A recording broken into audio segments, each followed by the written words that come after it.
Good afternoon, everyone. Assalamu alaikum. My name is Houda Abadi, and I'm the Associate Director at the Carter Center. On behalf of the Carter Center, I want to welcome you all to our special panel on Muslim Voices from the Ground, Grassroots Approaches to Peace Building. We are fortunate to have with us three distinguished panelists from Morocco, Belgium, and the United States. I would first like to introduce Dr. Sana Moussalim. She is a scholar and a civil rights activist. Dr. Moussalim is a former civil servant of the Ministry of Agriculture of Morocco and was the former director of Dries Ben Zikri Foundation for Human Rights. She was also the Secretary General of REMADEL, the civil society network of local rural development initiatives in Tunisia, Morocco, Algeria, and Mauritania. Second is Mr. Youssef Chihab. He is the director of the Europe Department and the former director of the Middle East and North Africa Department of the Alliance for Freedom and Dignity. It is a nonprofit organization dedicated to the defense and promotion of human rights. Mr. Chihab holds a Bachelor's of Law and a master's degree in political science and economics. He is an activist and an interfaith educator based in Belgium, whose work centers on tolerance, diversity, and combating all forms of extremism. Last but not least is Imam Makram Al-Amin. He is the Imam of Masjid An-Noor in Minneapolis, Minnesota. He is engaged in peace building at the local and international level, from mentoring men transitioning from prison to interfaith dialogue with Bishop Desmond Tutu and the Dalai Lama. His work is rooted in the principles of human dignity and social justice. Welcome and thank you all for joining us. A special thanks to Dr. Moussalim and Mr. Chihab especially for accommodating us and agreeing to participate in English, even though it is not their language of first choice. So we really appreciate it. Thank you very much. You're welcome. Thank you so much as well. I would first like to start by bringing our attention to the ever-changing dynamics of violent extremism. Despite territorial setbacks, Daesh continues to evolve its tactical and propaganda strategies to draw recruits and incite violence. In parallel, efforts to develop rehabilitation and reintegration programs for returned fighters are either non-existent or severely inhibited by the hyper-securitization environment. Repressive security measures have fueled Islamophobia, and they also boldened right-wing extremism in the West. And here at the Carter Center, we believe that Islamophobia and Daesh are two sides of the same coin. They both want a world divided into us and them. So this first question is to Youssef and to Imam Makram. In your advocacy work, what connections have you seen between far-right extremism and the Daesh type of extremism? Who would want to start? I can. Okay. Hello, everyone, and thank you for inviting me. Indeed, we find similarities between these two extremisms. The far right in Belgium, fortunately, has less opportunity to commit acts of violence, even though several cases of aggression against Muslim women have been declared since the attack in Brussels. What we can say is that we have reached a level of violence rarely equaled in the past, whether on a social network or in the street. Hundreds of people have reported being assaulted or insulted. We had 2 weeks ago in Brussels, the capital of Europe, a demonstration organized by a far-right party. There were more than 5,000 people. Their slogan were mostly against migrants, against Islam. Their message were that Islam is a dangerous religion, that Muslims want to conquer Europe, etc. On the other hand, the message by the Daesh recruiters is exactly the same. They say that we cannot live together, that they don't like Islam, so that we must find them. So we have two bodies living one thanks to the other. Mhm. Thank you. Thank you, Yusuf, for sharing with us, first of all, the Belgian experience and sharing examples from there, but also showing some of the links. I'm going to turn to Imam Makram, specifically in the United States and with your work with youth and as an imam. What are the links that you see between the radical right wing and Daeshi type of extremism? Yes, I think that there are some very similar traits between the both. I think that they're in the sense of the othering from that happens on both sides, where it is an us against them scenario, and their rhetoric as well as words and deeds, I would say, really speak to that. The same would be for white supremacists. Here in the United States, I think that they have the same. In fact, if you peel back some of the exterior on both of them, the stark similarities are almost frightening in the sense that it's really, in my opinion, I've come to see these as really very, very similar, almost the same, I would say, and it's all based upon, as we've come to know, some either real or perceived grievance that they have had unresolved, and it takes its form in terms of words and rhetoric that leads ultimately to some harm being done, some violence, whether it is something to do with terrorism associated with Islam, particularly here in Minneapolis, where we've seen these kinds of efforts with in our community, or even it's the bombing here of the mosque in Bloomington that made international news as well. All of these happen within proximity of each other.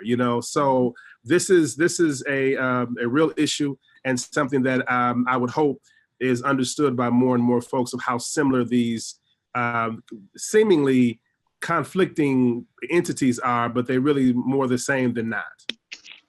Thank you. You both, raised some very important point, which is, the grievances, either perceived or real, sharing the same vocabulary, but a very similar vocabulary in terms of propaganda as well. So it's a follow-up question to either of the panelists, really, and please, Sana, feel free to jump in. But how does tying extremism to religion limit our understanding of violent extremism or terrorism in general?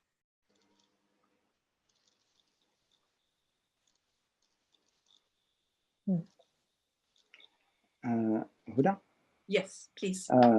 The problem is that when we link extremism to religion, we have to find the religion to solve the problem, which is dangerous, because in this case we generalize and we say that all Muslims are wrong. As we all know, Islam is not a problem, but manipulation on a part of some for a specific purpose. So what if we take the issue of extremism or terrorism as a social phenomenon to analyze and solve, it will be approached in a different way. We all know that extremists on all sides prefer the first solution that links religion to violence. Thank you. Thank you. Does anyone... If I could add something to that, I think that the other issue is it really becomes it inhibits us to really deal with the crux of the issue. I mean, most times there are, if it's under the cloak of a religious tradition, then as Yusuf just mentioned, it takes a religious approach to it. But if it looks at this, I would say, from a very human perspective, a very human approach to this idea that most times these circumstances allow us to fester and nurture and grow where there are disparities and lack of goods and services and the quality of life and education and clean water and air, all these sorts of things that we don't necessarily associate with it when you have that, when the absence of these things are taking place, then it opens up the door to these folks who desire to have these things, and they'll use any, I would say, vehicle to promote their hurt, their pain, and again, their perceived grievance. So I think that religion at that point becomes more of a pawn than anything. Thank you. And you both are saying something really important. It's the way we really analyze the issue. The way we analyze the issue will dictate the way we are trying to solve the solution. So when we don't look at the social grievance, when we don't look at lack of human rights, then, and we specifically look at religion, then we problematize the religion as a whole and do further damage. Yeah, Houda, sorry, just to add something. First of all, good evening to everybody, and thank you to the Carter Center and to you, dear Houda, for the invitation to this roundtable. I'm delighted to see known faces. Hi, Imam Makram, and less known. Nice to meet you, Monsieur Shihab. I wanted to add something about this last question. It's necessary to recall that terrorism and radicalism, violent radicalism, is not associated with a particular nationality, religion, or ideology. Even if the importance of recognizing the multi-dimensions of nature of terrorism, the statistics show, for example, that in the US between 2006 and 2016, the right-wing Christian militia have killed more than 2,200 people. The Islamic groups killed 50 people, even if the media doesn't enhance in the same way this two information. Violent radicalization is something very complex, as Imam Makram said. There is a multiplicity of profiles and pathways, and no systemic model can explain the process of radicalization. In addition, geopolitical realities are very diverse, so we cannot define a unique model of radicalism. And even if there is a range of possible factors and combinations leading young people specifically to radicalize, including social networks and the danger of internet, failing educational programs in lots of countries, difficult socio-economic context and exclusion and marginalization, even if poverty is not one unique factor, it's a factor among many others. Thank you very much, Sana. I mean, thank you for also, reminding us of the multiplicity of factors, but something also very important, which you raised, is the double standards of the media and how the media focuses only on one specific extremism. And it's the violent extremism that makes us more comfortable discussing. So even though, for example, in the United States, the #1 threat of violent extremism is more the rise of white supremacy, still focus on Daeshi types of extremism within the US. So it shows also the double standards and the challenges that Muslim communities are facing as well. This question is for you, Sana. How does religion and peace building and the defense of human rights intersect with your work? And what insights can faith-based actors and community leaders bring to the cause of peace? As a human rights activist, for me, any action to find or prevent radicalization leading to violence and peace building must absolutely take into account the respect of fundamental principles and human values as they are universally recognized. The peace building obviously requires holistic action. Before tackling the issue of radicalization, whether related to religions, ideological or political beliefs, which can lead to violent and unpredictable acts, we must first understand the causes. And for that, we need in-depth scientific studies that don't start from bias to fully understand these questions and bring them to the right answers. We have to look at this phenomenon in a global way. Today, we do not have enough perspective on these phenomena, and we need to understand them before thinking about solving them. I would have liked in my work of sensitizations and education to the values of openness and promotion of living together, values to collaborate with the broad-minded and courageous religious leaders, but that was not always possible.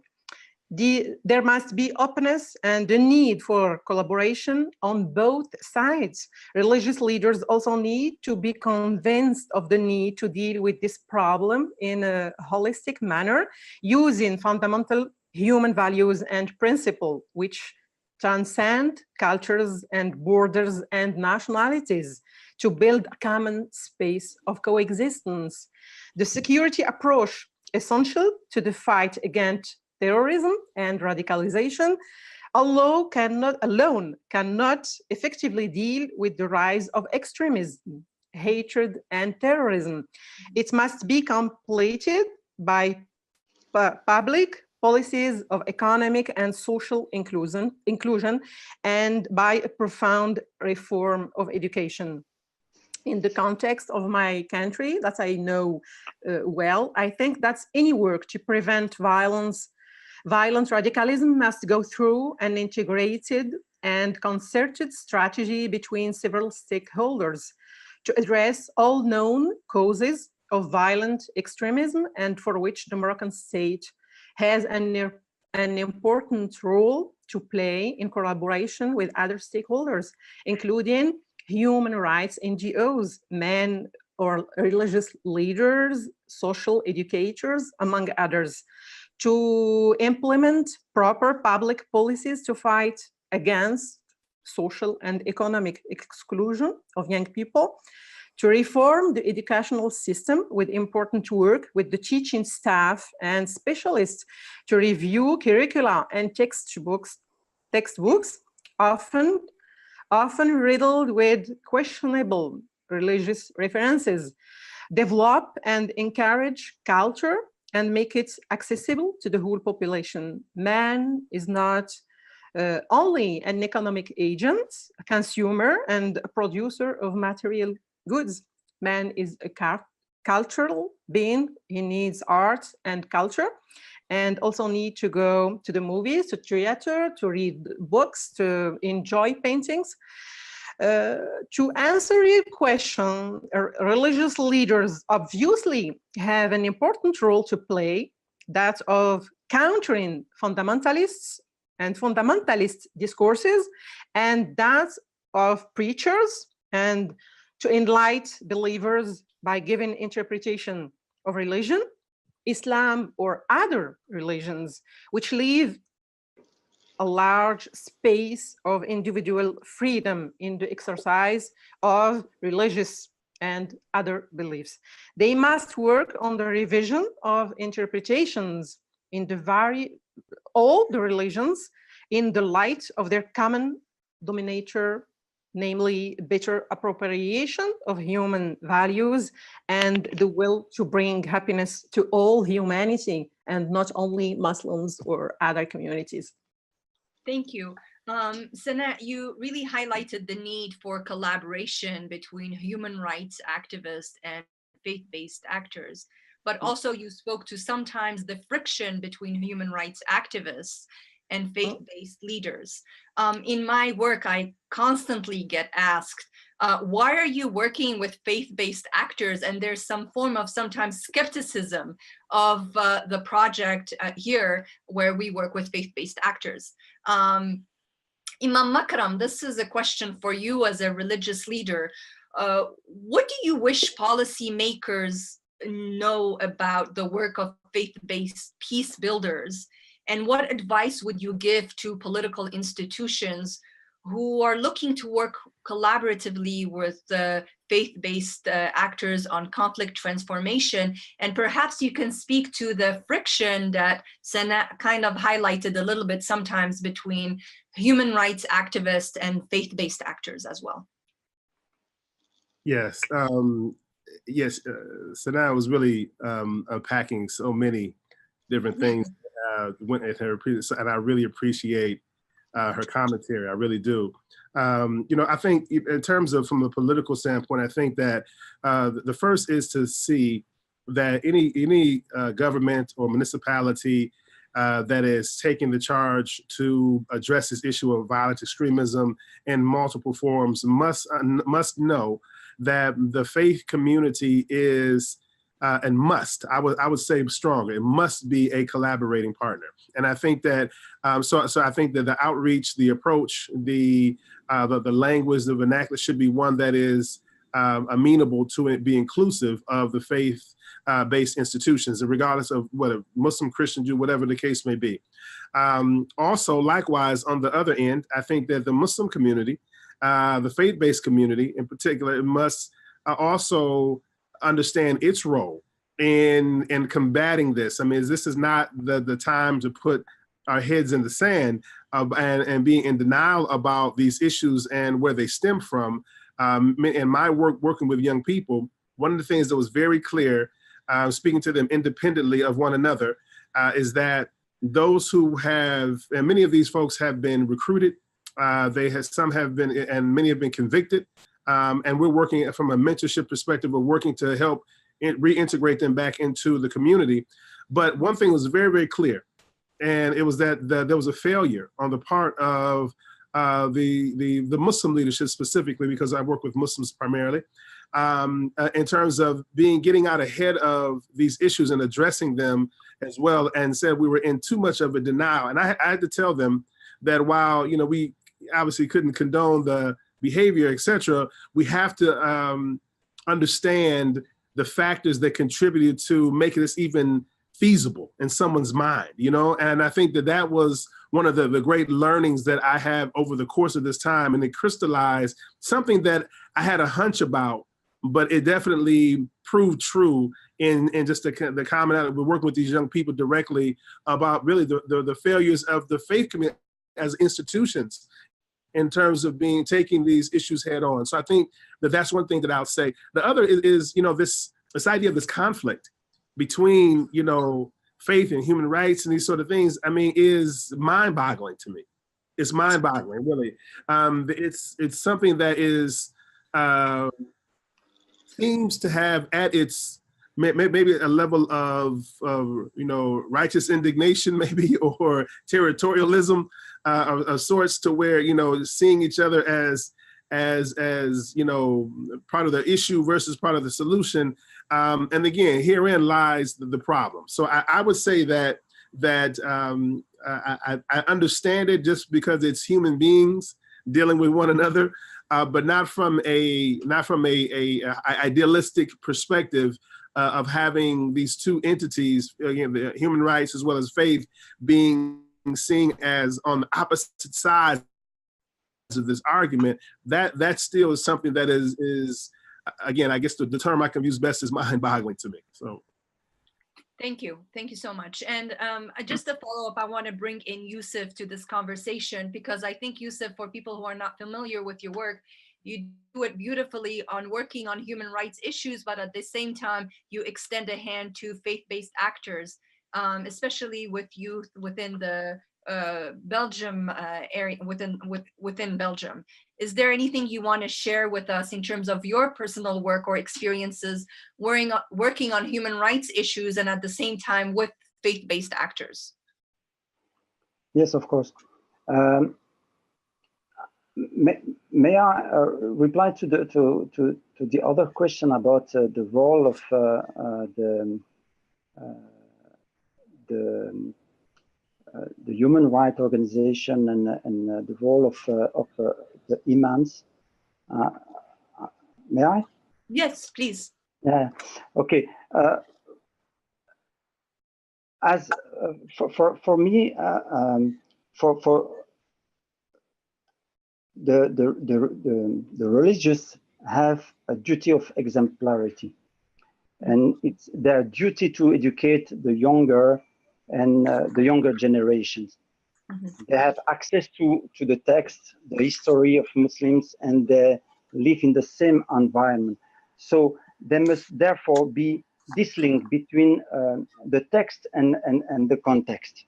As far as we are concerned as human rights activists, our role is to recall the universal principle, not to deny the social and political situation that young people live in their reality. That's very important. But we have also, we must help these young people to overcome obstacles by engaging in the field and to commit to change themselves, the things that are dysfunctional in the environment. So about your last question, what we are doing on the field, and what I can say about that, we have launched education program for young people and association leaders, in which we propose on the young people 5 modules. The first one is a reminder of the Belgian political system and an explanation of the functioning of the bodies that make up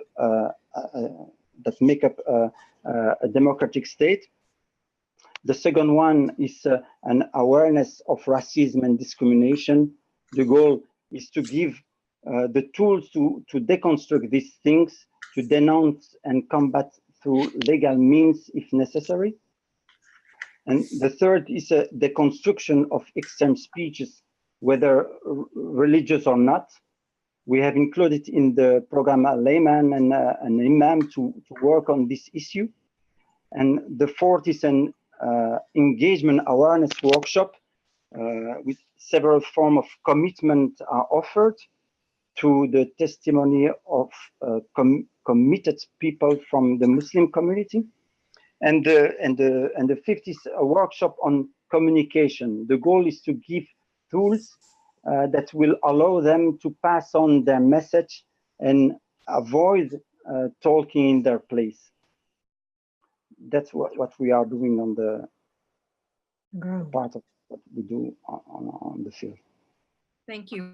I'm going to shift the focus a little bit to the current situation on the ground. We spent a lot of time speaking on violent extremist movements and the linkages and root causes and the role of faith-based actors. Now I want to shift a little bit more to the role of the response back, the government's response back, which most of the time has been more of an aggressive security approach response.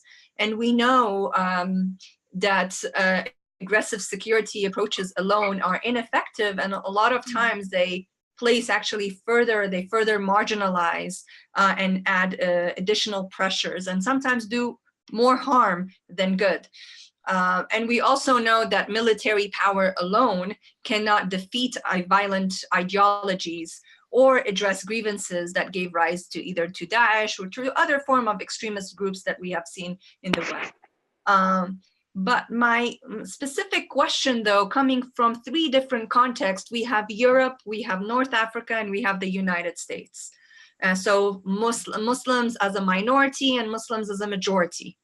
What has been the impact of securitization on Muslim communities in Europe, US, and I might add even North Africa? And this is a question to either panelists. The response, basically, the response back of the responses that we have seen, the security response, how has it impacted the Muslim communities in the West or even in North Africa, if at all? Who wants to take a jump at it?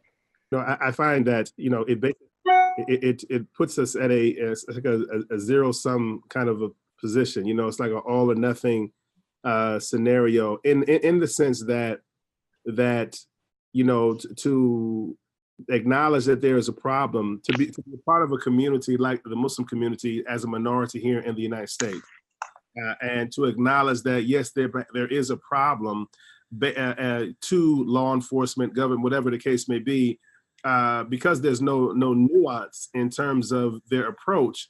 Then that's to invite a punitive response, you know, to the community.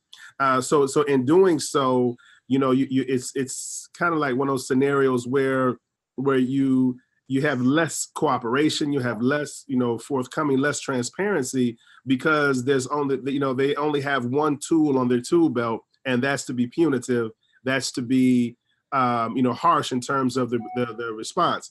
And so I think that has posed a question, a challenge, posed a real challenge and dilemma to many faith-based Muslim organizations, for example, of even how to properly, productively, and in a healthy means to cooperate, even with you know, law enforcement, because I mean there is an issue. I mean, there's an issue about lives and jeopardy and folks being harmed, etc. I mean, that's a real threat in many scenarios. But the idea is you have to weigh the threat. I mean, is this something that is it worth inviting, you know, this punitive, strictly punitive response, or is there a way that we can nuance this and allow for some investment and some softer responses, you know, for particularly those who have been influenced in ways that it could also be re-influenced or influenced back into a more healthy space. So it's very, very challenging. I mean, issues of really battles in the Muslim community, within the Muslim community around like CVE and other things like that have really, is really I would think a symptom of a bigger issue.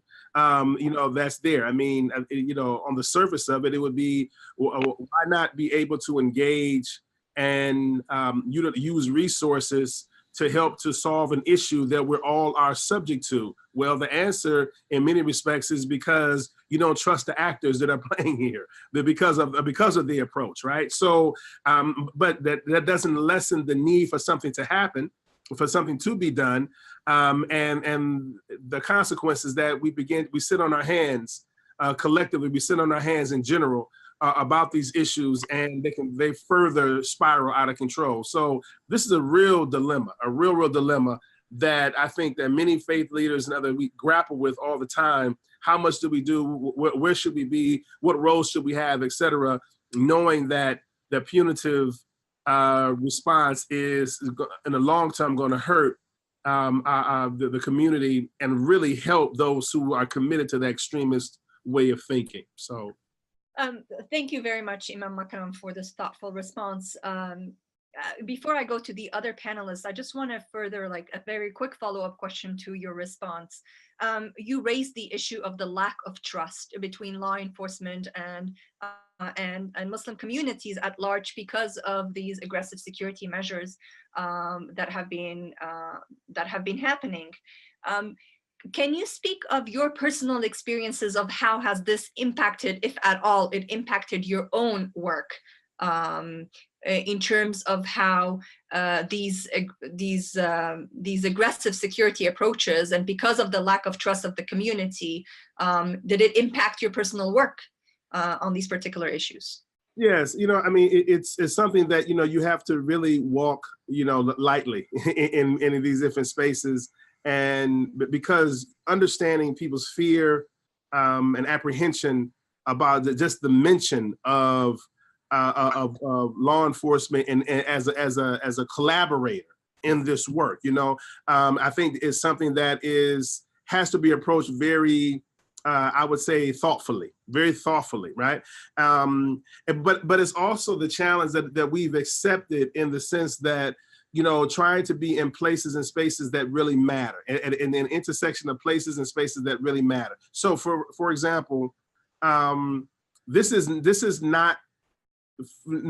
very similar. I'll put it that way. Let me talk about the likeness of it. It is very, very similar to the historical grievances and historical challenges that communities of color, particularly African Americans, have had with law enforcement. For example, and policing in communities. So the idea is that the trust has been eroded. And it's not that aren't issues that warrant to have law enforcement involved. That's not the case. It very much is. But you put people in a precarious position to have to choose, to engage and be subject to, the brute force, if you will, versus trying to deal with a problem that's really on their own, too much for them to handle on their own. So they're under-resourced, both human and financial, to really respond effectively to the idea. So you have a long periods of time where seemingly no relation. We're talking about decades and decades and hundreds of years now that this erosion has taken place.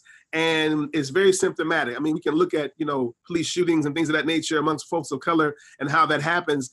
This has only been made possible by the constant erosion of trust that hinders the work of very sincere people on both sides of the fence. It's a real dilemma in terms of how to move forward on doing it. And it takes, quite frankly, some very courageous people to step out there that will have to be willing to take criticism from both the law enforcement side as well as from their own side.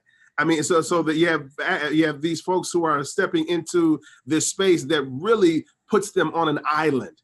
And I think that in and of itself is the challenge that we try to navigate and walk through this fine line. And in many respects, we've tried to keep our work quiet and out of the media as to avoid so many unwarranted and, I would say, opposition to the work.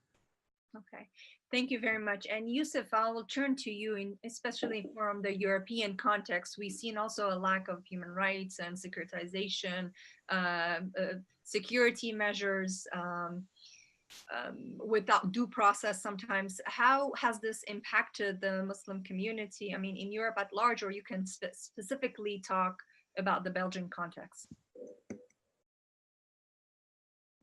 I can't hear you. You're on. Yes. Sorry, I told you what happened really on the street, and what was that Muslims were victims of what happened. But I think that the direction was very interesting, not only from Muslims community, but also from Belgian citizens. A lot of citizens' initiatives have been initiated since the Brussels attacks. Peace demonstrations were held in the streets of Brussels on the eve of the attacks. There was a big movement of citizens to help the migrants, which involved NGOs, trade unions, and even citizens. As for the Muslim community, there have been dozens of mosques that have opened their doors and welcomed non-Muslims to tell them about Islam. That is a very important thing, I think. During the month of Ramadan, for example, collective fast opening has been organized in many associations and mosques, and even in a church. Inter-religious days were organized. The last was held in the Basilica of Brussels, in the presence of religious and political figures, with presence of the King of Belgium. It's important to know that. And all the mosques are doing an extraordinary field work. Thank you, Yusuf. Actually, that was my next question, which was if you can all provide grassroots, examples of grassroots interventions. But I want to take a step back before we talk about the positive, and to focus specifically on how has securitization measures impacted Muslim communities also. So Imam Makram was talking about the lack of trust between law enforcement and Muslim communities. From your perspective, Yusuf, how has the fight of terrorism, countering terrorism, how has it impacted Muslim communities in Europe? And do you see it as creating more harm, or do you see it as a neutral response? I think that we cannot say that the community has no impact after what's happened, but I cannot say that today we can still feel what the impact of this secularization. Yes, it's the unemployment of the Muslims communities, the higher of here in Belgium. So, for example, in some cities where there are a lot of Muslims, the young people, the unemployed Muslims are more than 40%, for example. So the impact is clear. But I think that the community, the Muslims, has find maybe the way how to fight the situation, and they fight it with positive action on the field. Thank you, Yusuf, for your positive message. Sana, do you want to add anything in terms of the North African context, especially with the new terrorism laws, and how it has, if it has, in your mind, if it has impacted Muslim communities with the securitization measures that we have seen? Yeah, I would like to add something. Morocco also have experienced terrorism attacks against Moroccans and also against foreigners. Terrorism is something frightening. It's a threat for all societies today. But also there are lots of questions that we can ask today in preventing terrorism. There is a law against terrorism in Morocco, and the question is our private lives protected today? Because to prevent terrorism, and there are a lot of things that are conducted by the government, but the question of rights is asked: are rights protected? Are private lives protected? And also the second question is about terrorists themselves. Are their rights protected before being convinced? Are they having procès équitable?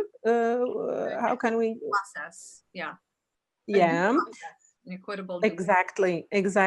And that's the point I wanted to highlight, is in all situations, human rights must be protected.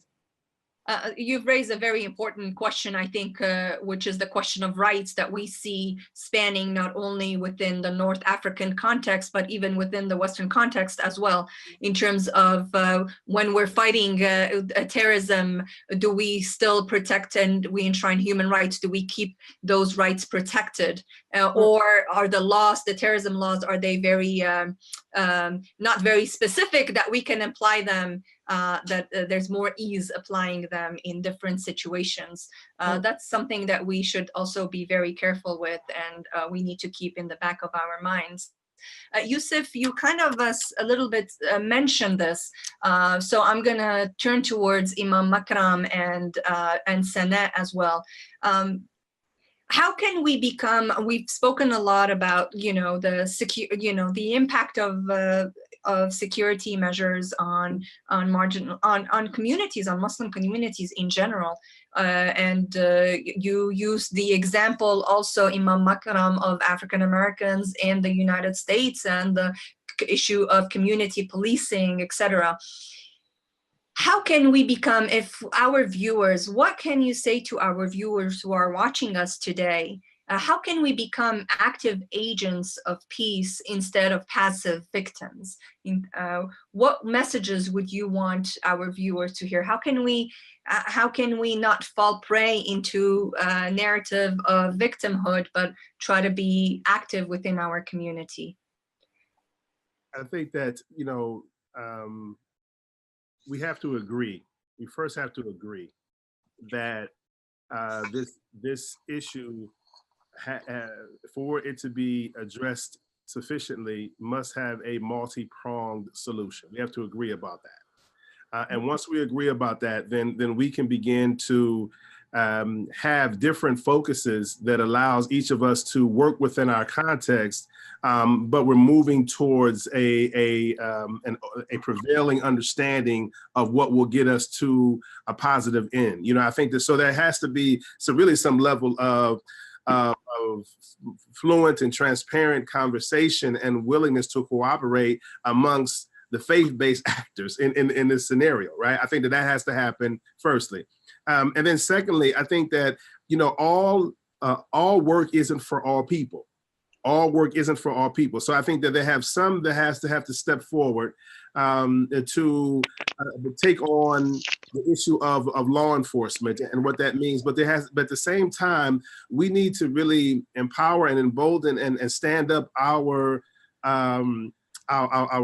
social service, our practitioners, our psychologists from among us, that would allow us to begin to address these issues, these very real issues that are really plaguing the minds, hearts, and spirits of those who are both the perpetrator and those who have also fallen victim.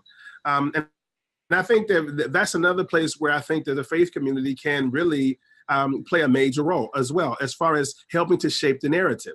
I think that if we're shaping the narrative and giving a perspective of not one of victimhood, but one of empowerment, really, and one of really going through, whether it's the stories from the text or scripture to other just modern day, you know, historical events that we can really pull upon to show that even when things seem insurmountable, that we're against odds and so on, that we were able to persevere and find a path towards success, though it was very gloomy and dark for us. You know, I think in the African American community, they call it this is like a liberation theology of sorts. You know, where you have these ideas of how to promote a narrative to keep people hopeful, though the task be daunting. You know what I mean? I think for me, it's very easy, and I would also say it is. I would be cheating the people that listen to me, that I influence, if I can only state the obvious, that the circumstances are dire, they're bad, they're not really good, that, you know, we're not hopeful and so on. But at the same time, I stand before them as a faith leader in the space too. I am doing the community an extreme disservice if I do that. So I think there are multiple prongs to this. We have to first agree upon those, and then we have to have that messenger. You know, in this work, the messenger counts. The messenger counts in a major way, you know, and I think that we can't forget. So just anybody can't do any part of this work. We have to understand that. I mean, we have to have people with social capital and credibility and so on to be able to do that. And lastly, I would say, but also just be willing to accept some criticism. We have to be willing to accept some criticism. You know, the whole saying that if you're doing something, if you're not being criticized by someone for the work that you're doing, then your work is probably not worthwhile. You know, it's probably not the right work that you should be doing. So if we use that as a rule of thumb and begin to think about that sort of thing, not that we have everything right. Obviously, we make mistakes all the time, too many that I don't even want to admit to you all the many mistakes we have made. But I will say that we're committed to the work enough to even work through our mistakes and our shortcomings. Great, thank you. I'm not sure if there's anyone who wants to add something specific, Senna, on this question before I go into the last question, since we're coming to an end. Yeah, just to add something. Yeah, I wanted to say that everything Every commitment is important. Everybody can do something to prevent radicalism and extremism. You know, these days I had to discuss with little children of 9, 10 years old about something, about an idea. They were told that celebrating the new year is something haram, you know, which is something cruel to say to children. Every occasion is a good occasion to be happy. Why? To tell these wrong things to little children, for example. So all of us have a role to play in our communities to promote openness. You know, there is not only two things. It's not just white and black. There are many shades. Yeah, you know. And we need to tell our youngs in our communities to open their minds and to just try to know the others and try to understand the others, other cultures and other religions too. That's wonderful. That's great. Absolutely. Houda. Yes, please. Please, you. Sorry, I forgot something. And I would like to add it about the secularization. I forgot something very important is that since the 2050, I think, there is a new law here in Belgium, and it's the impact of this secularization you spoke about. It's the privation of nationality. I don't know if we say that like that. When you have two nationality in Belgium, they could as the sanction is that you will not be more Belgian, for example. They would strip your nationality away. Yeah. Yes. And that is a discrimination because someone with one nationality will not be in the same case, and that is specific after the attacks we had here in Belgium. Yeah, thank you. Thank you for bringing it up. And absolutely, I think this is why we have only an hour, unfortunately, but the impact of securitization has negatively impacted, I would say, very strongly, I would say. I've worked in different regions within Europe, within North Africa. They take different shapes and manifestations, but we can say, and we can conclude that there has been a negative impact on Muslim communities, specifically targeting them and asking them that, you know, sometimes like they are the problem and they need to, and not looking at extremism, violent extremism, like as if that it does not know any nationality or race and ethnicity, etc. So you've raised a very important question. Before we end, this is a last question that I want to ask all of you. You have all participated at the Carter Center's reiterative capacity building workshops, where you had the opportunity to engage with other faith-based and community leaders across political and religious spectrum, from Morocco, Tunisia, France, Belgium, the United States, and there was at one point even Libya. How have these workshops helped your work? And were there a few things that took you by surprise? It would be great to see. And then maybe a concluding statement on what are the needs of your community or the challenges that your community faces now. And if we can be very quick, so all three of you can have an opportunity to respond before we have to end this. Okay, can I begin? Yes, please. Oh, thank you.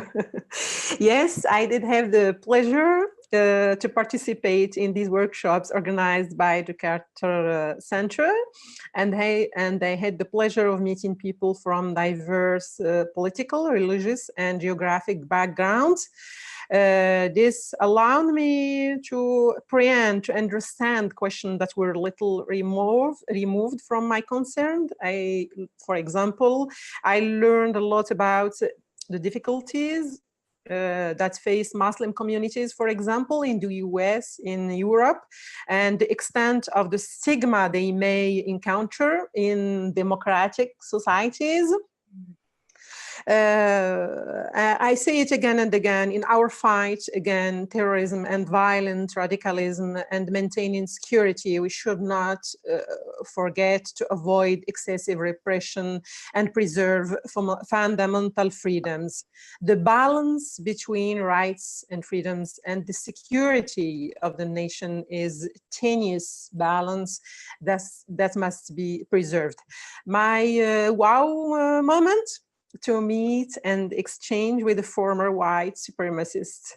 It was a shock for me to discover his past and ideology that fed him, but at the same time, it strengthened my confidence in the human being and its ability to come back from it all and to return to the society and to the communities that were being thrown out before. That was a really great experience. Maybe 2 words about the challenges and needs of my own community in building peace. Morocco is a specific context and it has his own specificities. It's a country with a lot of young people, and that has a lot of challenges ahead of it. The big challenge is to ensure the development of the country without leaving anyone behind. The Moroccan state needs to provide basic needs for all its citizens: economic, social, and cultural rights, as well as civil and political rights. Health and education are key sectors today that need to be reformed and developed. Inclusive economic development for all people, especially rural people and women. It's also necessary to encourage and develop openness of minds and critical thinking through education and school, but also through culture, which promotes the values of living together. Thank you very much, Sana. Arnaud will be very happy to know that the wow moment was his intervention, and I think this is one of the things we try to do, is to showcase that violent extremism knows no nationality, faith, religion, and bringing other former violent extremist movements, in this case it was a former white supremacist, to discuss his experiences and what led him to this path and how he was able to change his path. Imam Makram, how about you? Yes, again, I am just so appreciative of the Carter Center.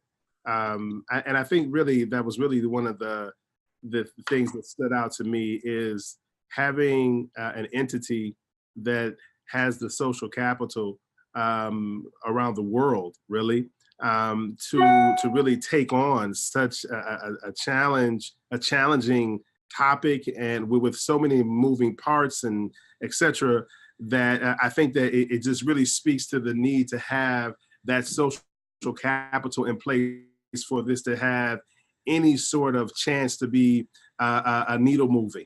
And I think so, and I applaud the Carter Center for their courageousness, because this is there's a lot at stake here. There's a lot at stake here. And I think that that's one of the things that said to me that even from a Muslim community perspective as well, building that social capital to take on the challenging questions of the day or issues of the day is part of the work. And I applaud them for that. The other thing that I would say is I as well had the very similar experience with, hearing from the former white supremacists. And I think that was an amazing opportunity for us to do, but also really just to hear from my other brothers and sisters from across the globe, and how they experience these issues and how they really grapple with solutions, understanding their limitations, both human and financial, but also political, was really an eye-opening for me. I think that in America, we tend to take certain of these quote unquote freedoms, for granted at times, that even though we are in, the disparities are many, the injustices plenty, all that kind of good stuff, but there's still this idea that there's a path that we can still look to pursue for those who keep our mind optimistic about that there's a path. And but just to hear some of the struggles, I think was a really eye-opening to me. And this is not a one-size-fits-all. This is not that. So being able to be patient, to listen, to listen with empathy with others, I think was a great takeaway for me. And Switzerland's not so bad either, I was wondering if that was going to come up. Glad. I mean, one thing that I want to raise, and an important point, is the importance of how connected we are, right? And that we live truly in a globalized world, and what happens here and the decisions that we make may and will impact communities all the way in North Africa and vice versa. And to be able to say, to listen with empathy and to listen to the different challenges and how we can help each other and offer a lending arm is very helpful. How about you, Yusuf, from the Belgian context? And also you were one of our first cohorts who is now already working on the ground and implementing your local project with your group. And I'm not sure whether we lost him.